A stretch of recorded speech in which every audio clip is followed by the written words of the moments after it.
花市好新闻来看，台中市大河西主会响应着巨鸭救命接力募集的计划，9天募到12000箱的鸭啊，特别举办着关键的仪式，要把台湾的爱送到非洲。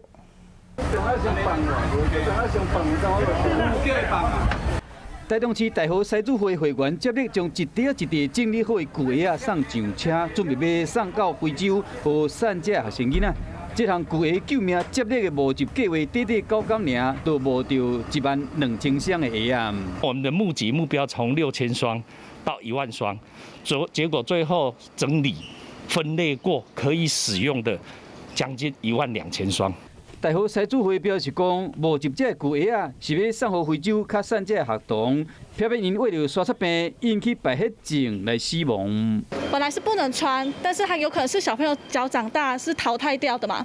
然后他可以把这个鞋子再捐到，原来我可以给非洲小朋友穿。这摆送到非洲爱心鸭啊，有查甫有查某鸭啊，嘛有囡仔鸭啊。 透过巨鸭救命国际基督关怀协会运到1万公里外非洲，和新的主人去延续巨鸭的生命。